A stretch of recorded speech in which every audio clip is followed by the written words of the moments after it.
Friday, Saturday, Sunday wala syndrome nahi hai. It's something that's going to stay for a very long time. So that confidence is there, and you can just experiment and do something new. It wouldn't surprise me if a less known composer or a singer or an artist comes up and composes the title track of the biggest film in this country this year. I've been here since 2010 and मेरी किसी भी composer के साथ जोड़ी नहीं बैठी. So मैंने सारे सिंगर्स के लिए गाने लिखे हैं, but मैं एक भी कंपोजर जोड़ी नहीं बनी है. It's really unfortunate that I didn't get to meet Lata ji, and we didn't get to work with her also, and we always wanted to actually. Hi, this is Amina Sheikh here, and with me today I have Shankar-Ehsaan-Loy, and of course the other two also, welcoming all of them on ETimes, and of course talking about modern love. To begin with you, to all the three, first of all, this question is like, you guys have not been too much into OTT series or trying to make music for it. So how was it for you all, while working on this one? This is the second time we have done it. First time there was a series called Bandish Bandits. We did music for that. And this is the second series that we're doing. Yeah, it's great fun. Yeah, I mean, I think it's a different canvas and more open, more experimental. You can do stuff that you always wanted to do, but probably you'll get scared doing it in a mainstream, film that's going to be like a theatrical release. Friday, Saturday, Sunday wala syndrome nahi hai. It's something that's going to stay for a very long time. So that confidence is there, and you can just experiment and do something new. What do you have to say? Well, actually, it's a different. It reaches out to different people. The people who may not necessarily watch Bollywood movies in theaters, who'll see the set, in their house. And the thing is that there's a repeat value. You can repeat a song. You can't go to a theater and repeat a song there. And the entire tie-up, especially with Amazon Music, with their YouTube channel, there's a lot of exposure to the music. So which is a good thing. And yeah, you do get to experiment with different genres of music, which is very cool. The convenience and choice as a listener is phenomenal, because it gives you, you can pick your slot of time whenever you want to, watch whatever you want to watch. So, and the variety of kind of stories being told is also beautiful to see, different script writers and directors coming aboard. And now even musicians and music directors. So it's a plus all the way. Oh, so what was the question? I'm saying that, when something is coming, when the music is coming on OTT platform, especially when, that importance has not been given to music on OTT platforms. I'm not saying that it's not the case. It's of course there, for a lot of films and for a lot of projects. But the way we make music for films as compared to OTT series, it's quite in trend. So what do you have to say about that? What are your thoughts on that? My thoughts are that, it's a brave new world, I feel, at least, for here in India. And I feel that right now, it wouldn't surprise me if, a less known composer or a singer or an artist comes up and composes the title track of the biggest film in this country this year. I think some of that has already happened this year, if you're not mistaken. So for me, I feel it's an even playing field for, for a lot of us. Where a lot of us before couldn't probably compose for film or even sing for film. I'm really happy that this is where it is right now. Yeah. What do you have to say? So it's creating a lot more opportunities, like Nikhil said, for many more people. But also I feel the process of creating is not very different, whether it's a film or it's a OTT story. A story is a story, and say I write lyrics, so lyrics writing is what it is, whether it's a film or it's a OTT story. So to all three, when you were approached for this one, because it already had, there is no comparison to the first one, Modern Love, which is of course international one, but this one is quite different, and it's like associating with a lot of actors within the Indian film industry. So when you were approached for this project, what were your thoughts?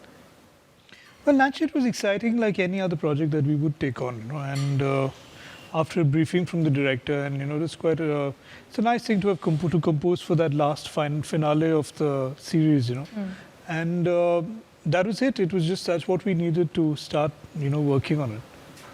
Also, do you somewhere feel that this modern love itself in this era is something which people, of course, follow now? The way the love has been It's not that old school romance. It is something different, Yeah. eventually. Like the way couples are also right now, the way they are focusing on their careers, the way they're focusing on their life. What are your thoughts on that? Well, sorry, go ahead. I'll say from all, if you're using every film that you've seen that has some form of love in it, assuming in the last, say, 40 years, there are 5,000. You've only got 5,000 points of view in a country of so many billion people. Okay, there are many untold stories. Yeah. So what you're seeing now is a lot of other strains being represented in terms of a script. And it is kind of different if you think about it. Relationships, the way they happen now, people will meet over social media, they'll meet on Facebook. Yes. There's romances that take place across WhatsApp. There's been people who don't meet. I know people who are now going out who knew each other for 3 years, but one was in Australia and one was in Delhi. And they were just on touch on social media and then, making WhatsApp video calls and all that. And now they're married. And that is modern love for me. It is, and it's going to get even more and more. And I don't know, I dread to think, or I'm excited to think about what it will be like 50 years from now. Yeah. Ultra modern love. Ultra-modern love. I guess it might change when AI and the virtual world. Maybe, It would be actually AI. of what we know. maybe you'll have a marriage app on your Yeah. phone where you actually don't even need to go to the registrar's office. The registrar will be one more person on the chat who will get you married on your mobile phone. But all in all, I think you can only love when you actually love. You know what I mean? So whether it's through WhatsApp, but you got to love.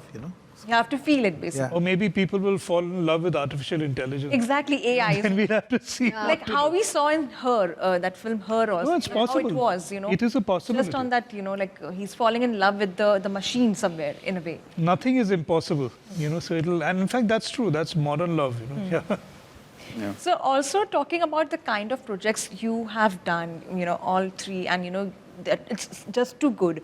This one, how does it stand out different for y'all?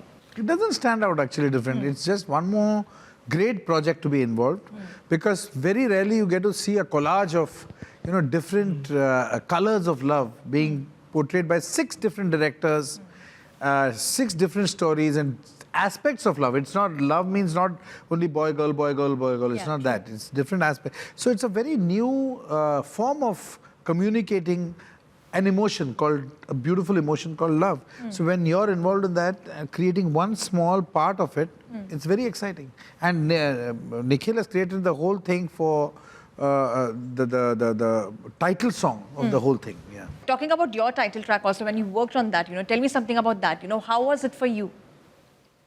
It was interesting because, I was first sent the scripts of at least 3 or 4 episodes to just get an idea of Understand the theme. understanding some of the themes and understanding how diverse these stories are. And some of the themes that are being tackled in these also. They're not, I'm glad that Amazon Prime is actually introducing these subjects to people right now. We're talking about LGBTQ communities. We're talking about the fact that in the very first episode, this woman finds love with her bicycle.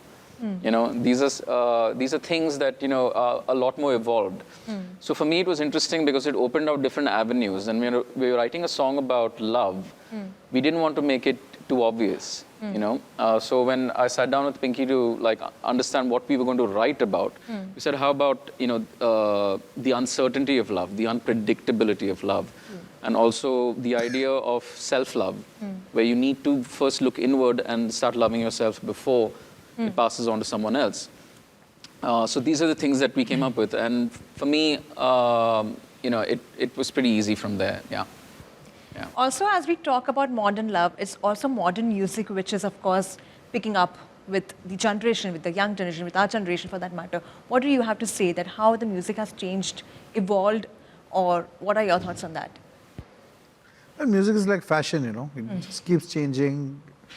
Music per se does not change. I think it is arrangements, the way you interpret those 7 notes. It's at the end of the day, it's 7 notes. Yeah. The way you interpret it keeps changing, just like fashion. How you keep it goes on evolving and it goes up, down, different routes it takes, and every one of them is interesting because it's a different viewpoint. It's a different color, it's a different texture. So it's very, very interesting. What do you have to say? Loy, in this? It's all relative to your current experience, the current times. Everything influences the music. It's all part of the, it's like an explosion. Like how Lofi is making like, too much of a noise on, on Insta Reels, the kind of content is there over there. So what are your... It's like everything. If you look at it like, you throw up a whole ton of dust. When it settles down, that's what you get, right? So that's the dust of this generation. If you go back, 40 years, that'll be the dust that settles. A different pattern, a different texture, whatever you want to call it, at that time. So this is what it is now. Loy, when your daughter is into singing, so tell us something about her and, how does it feel? Because, you are somewhere passing on from one generation to the other generation. Well, she does her own thing. I can only be supportive, so it's up to her to take it in whichever direction she wants to. And same goes for your son, who's also, become a part of the industry. So what do you have to say about that? Well, it really feels proud. I mean, it's not that just because I sing, I wanted both my sons to sing or anything. But it just happened that both of them, they love music, they're good musicians, and musicians who understand difference between good and mediocre, stuff. And they listen to good stuff. In fact, I learn a lot from them about what's happening around me. They keep me updated with what's happening. So, and it's a proud feeling to see that when they sing, when they perform, people appreciating them, their songs become popular. So what more does a father want? Nothing else. And talking about your upcoming projects, Pinky, to begin with you, what are you working on? So a few more songs with Nikhil and web series. So yeah, that's what. Nikhil, what about you? Yeah, a few more songs with her. Like what she said. And web series. So I must say one thing that, how they are like, a jodi for us, like, all the three have been together for so many years. Right now, you guys are also making like, kind of a jodi together while working together for so long. Exactly. I've written all my independent work with her. At least all my Hindi independent work is with her. Yeah. So as a lyricist, you always wait to find that right jodi, and it's taken me too long. To be very honest, I've been here since 2010 and मेरी किसी भी composer के साथ जोड़ी नहीं बैठी. So मैंने सारे singers के लिए गाने लिखे हैं, but मैं एक भी composer जोड़ी नहीं बनी है. So ये पहली जोड़ी मेरी बनी है, and I'm very happy. That's good. Loy, tell me about your upcoming projects you're working on. Oh, we've got a couple of... I can't even disclose it, unfortunately. We have some NDAs. So again, all the... No, we have a few films which we're working on. One is a film called Dhakar, which should be releasing soon with Kangna in it. Yeah. And then there's Prithviraj Chauhan, which is releasing on the 3rd of June. Then we're currently working with Zoya Akhtar on a project called Archies that is going on. And the trailer has just come out. It's just come out today, yeah. So what do you have to say about that? It's already It's created great so fun. much of a hype. Great fun. I mean, all I can say is it's great fun. Yeah. And creating the music for that has been a lot of fun. And but like many other projects that we're working on, and Then we got Sam Bahadur. Sam Bahadur by Meghna Meghna Gulzar. A few others, yeah. So yeah, there is stuff happening. But also, like, you guys have been together for so long. You have never, ended up like fighting with each other or like ever like that, ever, like in such a scenario. Fighting Because, for all the good staying reasons. together also as friends also, we end up like fighting with our friends. But that has never happened. Like, I have never heard as such, to be honest. Yeah, I mean, we fight every day. As I was telling somebody, every day we fight. Every day there's an argument. Every day there's a viewpoint. Because we three are strong individuals and we have our own this thing. But at the core, we all know that we're looking at the big picture. Also, talking about, last question to you all, even music industry has seen a lot of changes in these years, especially during this lockdown. Like, we have lost stalwarts like Lata Mangeshkar, Bappi Lahiri. If you have to share certain memories with them, some memories with them, if you have any, could you talk about that? I think we've lost too many good musicians, too many great artists, maestros. Just now, Shiv Kumar Sharma ji, and I've worked with all of them. I've experienced some amazing music, and the only sad fact is, that I could not document those moments, which I've spent with them. So I think the best is to, if you are spending time with a maestro or with a veteran person, just record them or document that time that you spent, because that is the most valuable thing. It's really unfortunate that I didn't get to meet Lata ji, and we didn't get to work with her also, and we always wanted to actually. And Bapi sir, though, one used to meet very often, you know, at airports, especially at airports. I met him a lot at airports for some reason. Very encouraging about our music. He liked our music very much. He always said that, you know, you all are doing really good music and, you know, really with good values. So that's the thing. And Shiv Kumar Sharma sir, though, we've, you know, he's just fantastic. I met him so many times, again on planes and traveling together. Very, very interesting man. And he was a maestro in what he did. He took that instrument to another level. And there's so many other musicians, not only from here, people from abroad who've died, you know, jazz musicians, rock musicians, who've been very, very big influences on me, you know. And but I guess that's the cycle of life, you know. If you're born, you have to die. That's very practical, I must say that. Loy, what do you have to say? Yeah, the last 2 years has been a rough ride for the planet in general, but you know, our great musicians from India, you know, we lost a lot of them, and international musicians as well. But I think you have to just value your time and just press the reset button and say, "Chal, shuru se shuru karte hain." Since I'm valuing your time right now, thank you so much for the lovely interview and all the very best for your project. Thank you so much. Thank you.